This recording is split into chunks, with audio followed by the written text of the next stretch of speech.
Fala, coach! Cara, essa semana que passou foi incrível, foi uma semana do Profissão Coach ao vivo, evento para, sei lá, quase 2.000 coaches, e a gente viu muita coisa acontecendo lá, né? Muita novidade do mundo do coaching, muita coisa que está acontecendo lá fora, coisa que está surgindo no Brasil do mundo do coaching. Eu vou trazer algumas coisas para você aqui. A primeira delas é sobre nicho, né? Muitas pessoas me perguntam, Jerônimo, eu preciso mesmo ter nicho? Jerônimo, é importante mesmo ter nicho? Jerônimo, como que eu acho meu nicho? Então vamos falar, precisa mesmo ter nicho? É importante mesmo ter nicho? O que a galera mais top de coach no Brasil tá falando sobre ter nicho? Vamos falar desse troço aí agora. Roda a vinheta, Larissa. Ó, pra começar, lembra que eu falo sempre sobre nicho? Não dá pra falar que é tudo verdade absoluta ou tudo mentira absoluta. Jerônimo, vão ter pessoas que vão ter sucesso sem ter nicho? Claro. Vão ter pessoas que vão ter sucesso com nicho? Claro. Mas o que eu quero te mostrar é o seguinte, como na medicina, né, que primeiro a gente era médico, depois era médico clínico geral, depois de clínico geral a gente era ortopedista, depois de ortopedista era ortopedista especializado em parte superior, sei lá, braço, ortopedista especializado em mão, ou em dedo, ou em joelho, ou em cotovelo, ou em ombro. E assim acontece com praticamente todas as áreas da medicina, né? O cara era médico, depois oncologista, depois oncologista especializado em um determinado tipo de câncer, e aí a coisa vai surgindo. E o coaching, para mim, caminha inquestionavelmente para isso. Primeiro o cara era coach, eu sou coach.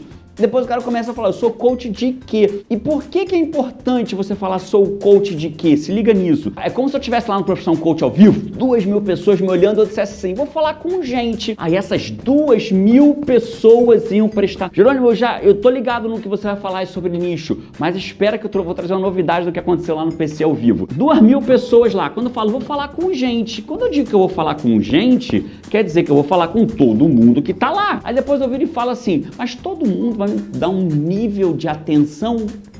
Ele vai falar com gente, fala aí com gente. Mas se eu falo assim, cara, eu vou falar com mulheres. Opa, aí os homens param de prestar atenção em mim. Só que as mulheres se conectam mais. Opa, se ajeitam na cadeira. Ele vai falar com as mulheres, né? Então eu vou prestar atenção porque eu sou mulher. Não, eu vou falar com mulheres que têm filhos.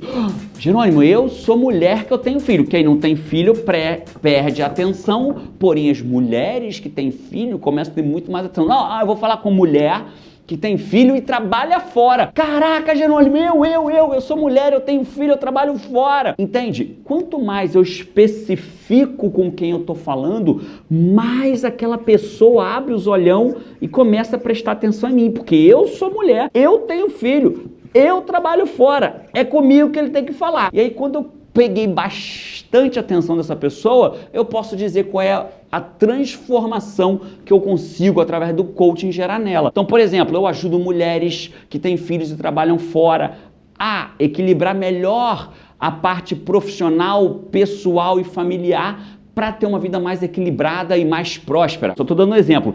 Então, embora as outras pessoas não vão prestar atenção no que eu estou falando, essas vão falar assim, nossa, eu preciso de você. Diferente de eu falar, eu sou coach, eu ajudo as pessoas a serem melhores. Entende? Então, quando eu falo, eu sou coach, eu ajudo as pessoas a serem melhores, eu sou coach, eu ajudo as pessoas a descobrir o ponto A para o ponto B, melhor caminho. Quando eu falo isso, eu tenho um nível de atenção. Mas quando eu especifico, quando eu tenho um nicho, eu consigo falar com a pessoa de um outro nível. Eu começo a entender as dores dessa pessoa. O que essa pessoa passa? O que ela pensa de noite? Quando a luz se apaga e ela bota a cabeça no travesseiro, o que passa pela cabeça dela? Quais são os medos, os sofrimentos? Quanto mais eu entendo o que meu cliente ideal, meu avatar, no marketing digital a gente fala em avatar, no coach eu tenho chamado de cliente ideal. Quando o meu cliente ideal deita, o que passa na cabeça dele? Quando eu começo a entender essas dores dele, é a hora que eu começo a conversar com ele na língua dele. Porque a língua não é minha como coach, a língua é dele como coach, entende? Ele tem que ouvir as dores dele para ele poder se conectar comigo. O que eu ganho quando eu tenho um nicho, Jerônimo? Simples. Ao invés de você falar meia boca com todo mundo, você fala com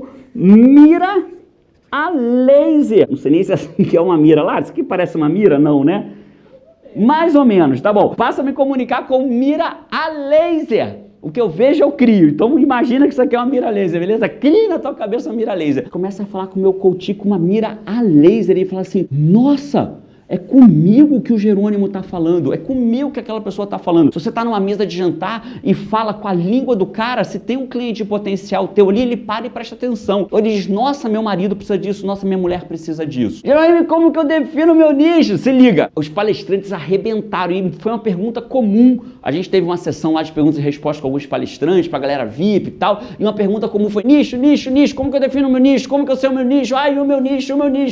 Eu queria te falar o que todo mundo falou, uma unanimidade. Primeiro, cuidado com o paradoxo do nicho. Qual é o paradoxo do nicho? É o mesmo da confiança. Como eu não tenho nicho, eu não atendo. Como eu não atendo, eu não tenho nicho. Como eu não tenho nicho, eu não começo a atender. Como eu não começo a atender, eu não defino meu nicho. E fica preso nisso. Eu não sei que nicho eu atendo, então eu não vou atender ninguém. E como eu não atendo ninguém, eu não consigo definir meu nicho. O que praticamente todo palestrante lá falou? Ele falou o seguinte, cara, se liga. Primeiro, comece a atender. Vou atender todo mundo, beleza. Quando você começa a atender todo mundo, o que vai acontecer? Você vai começar a atender certos nichos que não vão te interessar. E aí você vai começando a eliminar algumas áreas e você vai afunilando. Eu lembro muito bem que eu comecei a atender mulheres que estavam interessadas em conseguir relacionamentos naquele momento. Quando uma conseguia, indicava para outra, e aí começavam mulheres a me procurar, só que não era um nicho que me atraía. Eu sempre digo assim, né? Você vai receber mensagem de WhatsApp no teu celular. Jerônimo, consegui, estou namorando, consegui um namorado, consegui uma namorada, estou feliz com isso. Pergunta é, receber mensagens dessa enche o seu coração? É óbvio que eu fico feliz pela felicidade do outro, mas não era o tipo de mensagem que eu queria ficar recebendo no meu celular, entende? Ah, consegui um namorado, consegui uma namorada, consegui casar, e vai ter coaches incríveis para você, mas não era o que eu queria. Então eu anulei esse nicho, e quanto mais eu avançava, mais eu conseguia ir afunilando o meu nicho, até que finalmente descobri o meu nicho sagrado. A melhor forma que praticamente todo mundo falou lá, a melhor forma de você descobrir o seu nicho é fazendo o quê? Atendendo! Eu preciso atender para que eu comece a ter um nicho. Então o que a gente tira de aprendizado daqui? Primeiro, é importante ter nicho para fins comerciais, na minha opinião, fundamental. 2, para você entender aonde você vai botar o teu esforço de aprendizado, fundamental. 3, se eu não tiver um nicho, eu não consigo evoluir? Não, isso não é verdade. Você consegue sim evoluir. Porém, assim como teve uma palestra do Rafa, do Dr. Rafael Brandão, é um médico, né, um oncologista, falou assim, Jerônimo, eu na minha faculdade, primeiro eu queria ser cardiologista, depois eu queria ser nefrologista, depois eu queria ser pediatra, depois eu queria ser psiquiatra, depois eu queria ser cardiologista, depois eu queria ser nefrologista, até que eu descobri a oncologia. Essa jornada dele é normal. E como que ele foi descobrindo se era ou não para ele? Fazendo, indo lá, atendendo, no caso como médico, indo em residência, indo no hospital, atendendo naquela área, e até o dia que ele chegou e falou assim, não, o que eu quero é isso, e hoje ele é um dos oncologistas mais respeitados no Brasil, premiado fora do Brasil. Só que ele precisou ir lá e fazer. Se ele parasse, eu não sei o que eu vou fazer, ele hoje não seria um baita oncologista. Tamo junto? Então, nicho é importante? Sim. Sem ele eu não vou ter sucesso? Não, não estou dizendo isso, mas você vai melhorar a velocidade do teu sucesso. Se eu não tenho certeza, o que eu faço? Atende que o nicho acaba escolhendo você. Tomara que eu tenha te ajudado nessa jornada. Quer saber mais? Quer bater um papo comigo? Bota aqui embaixo uma pergunta sobre coaching. A gente tem vídeo toda quarta-feira no canal aqui do Vídeo Coach. Eu vou trazendo sempre histórias que aconteceram no PC ao vivo, coisas que os palestrantes trouxeram de novidades do mundo do coaching e ao mesmo tempo batendo um papo contigo. Deixa aqui embaixo, a gente conversa sobre isso. Dá o teu curtida aí, aproveita, assina o canal. Um abraço e vamos!